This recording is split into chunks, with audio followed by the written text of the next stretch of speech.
Hello everybody. It is fall and it is happening out here. Actually having a pretty nice warm day. And I was thinking about talking about closing loops for a moment. Since it is fall, composting is on the mind. We do a lot of compost, a lot of different types of composting around here. Mostly cold composting, as you can see. But I really want to talk about closing loops. Limiting waste, things like that.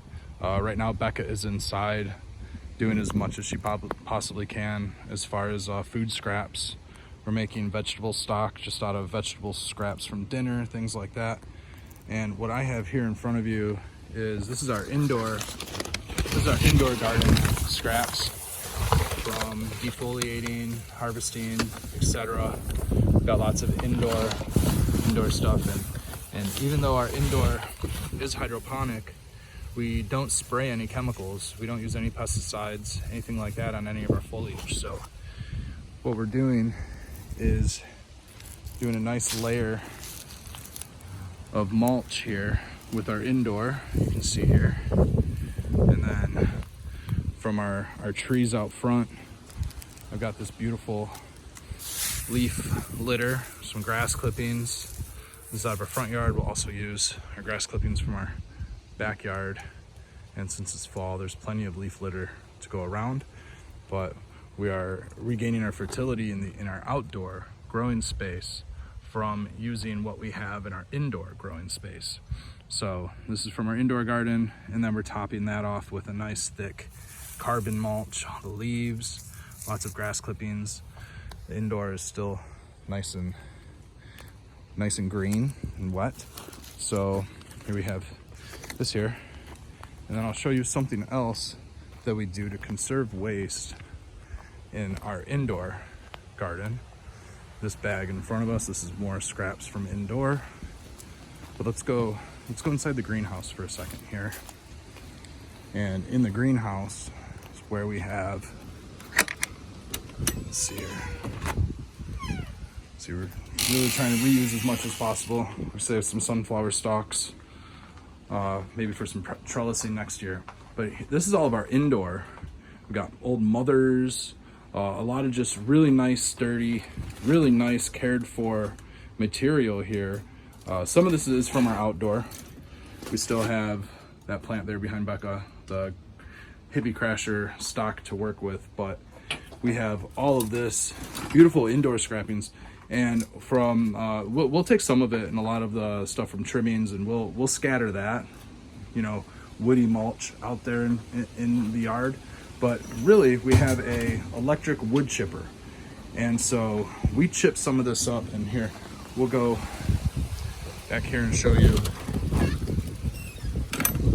these sails flinging clothes open here. Sorry, I gotta keep these closed or else they'll fly open. So what we'll do with that shredded cannabis and hemp shavings is we'll use it in our chicken coop, in our chicken run, in that area.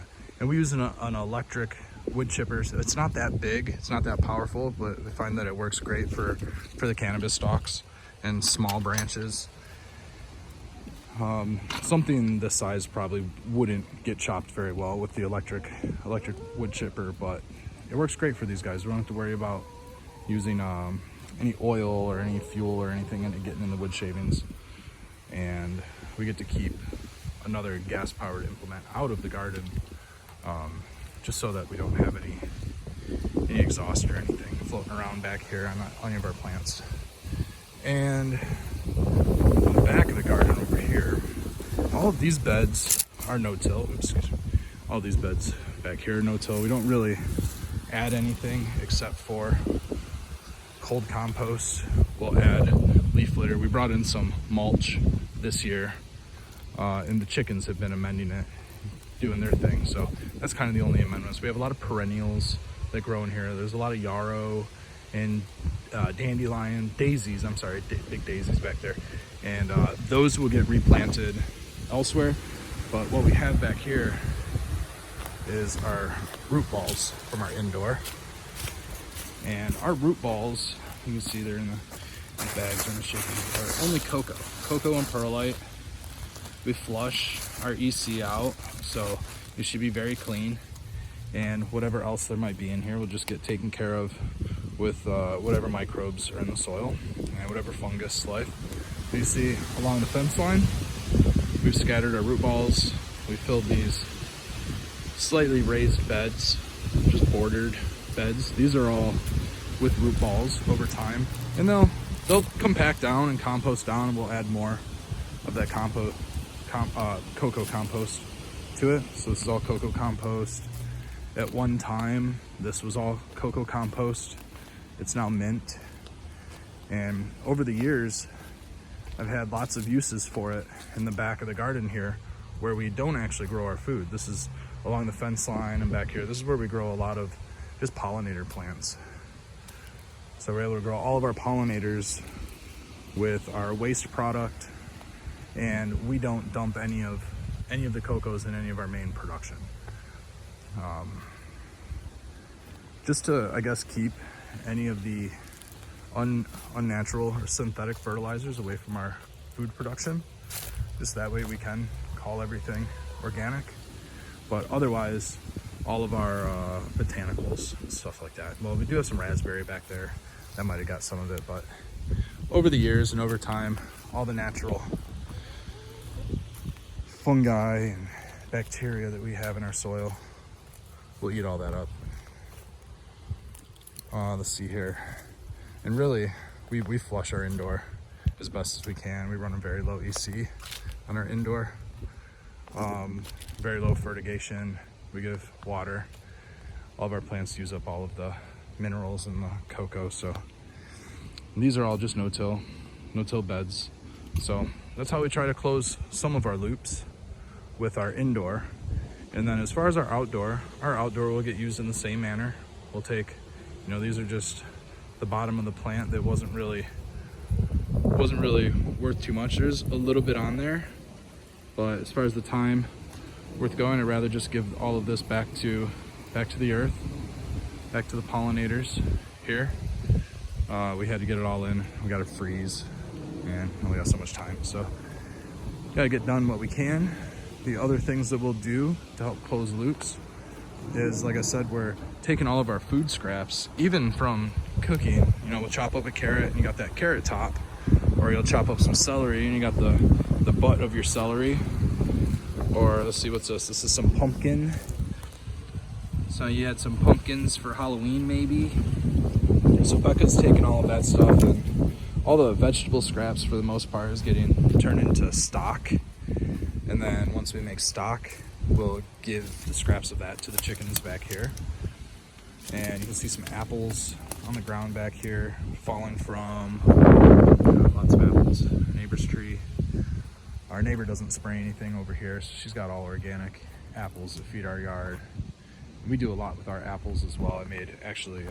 I made some apple cider earlier in the season from those apples. And we'll give all of our scraps to the chickens back here, and then we'll turn all of our additional food waste into eggs. So I'm not sure if we have any eggs in here right now, but well, that's a ceramic egg. Just ceramic eggs right now. They're all done laying eggs. We already got the eggs from today, but just in case, never know. Oh, there they all come falling. So they'll take our food scraps. They'll actually take our cannabis scraps. We'll give them fresh material, fresh defoliation material. They get all of this area in the beds here to clean up for us in the season, and they poop back here and they add fertility. There's another set of loops being closed. We grew our cannabis in this bed back here. They were foraging beneath that, adding fertility. And they turn these apples into eggs, and they turn these apples and all of our food scraps into fertility that makes its way all around the garden. And we turn that into, well, maybe strawberries, maybe we turn it into cannabis, you see back here, maybe we turn it into broccoli, anything really. all of our grass clippings, they all just top beds. We don't give anything to the city. We go around and we collect from people who do. We got a nice arugula crop coming in here. A couple nice freezes. I mean, it's been in the 20s at night. Got a little cold frame. Maybe we'll get a little arugula. But you can see we've got more of our fallen leaf mulch, leaf litter.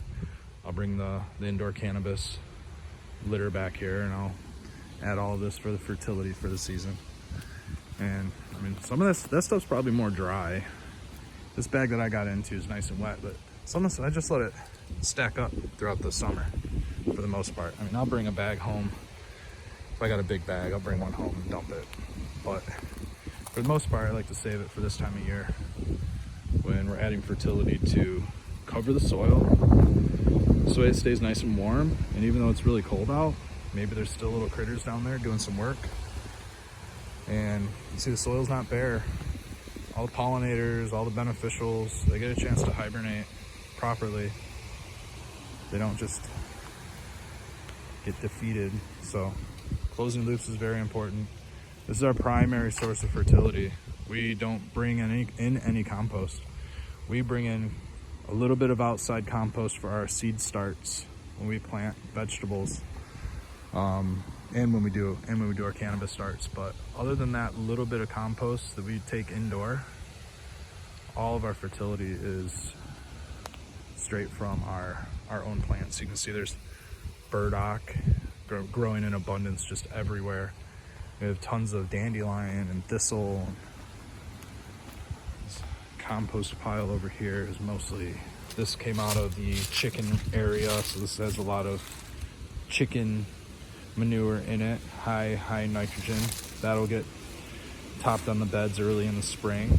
We're gonna let it decompose properly. We have a lot of weed mulch. This is just thistles and shit, but you get into this and it's very well decomposed. I've been mixing it here and there, adding grass clippings to not make it too mushy. Keep it nicely, but it doesn't stink. It smells nice and earthy. And then this is all fresh. So you can see we've got bits of this is cannabis. This is our outdoor crop. There's leaves.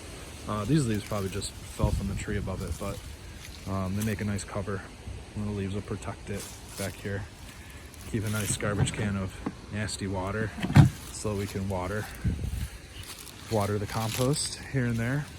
And we'll take that pile and we'll spread it across these beds very just lightly. And that'll be our main fertility back here. And so far so good. You know, I haven't done any soil tests. This is just we'll be going into the second season for these beds here. We just grew them once.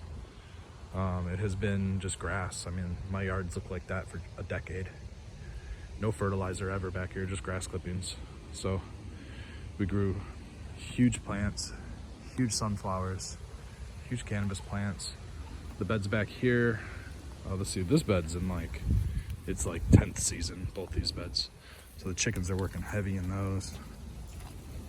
These beds were in their, let's say, second season this year. So they're going into their third season.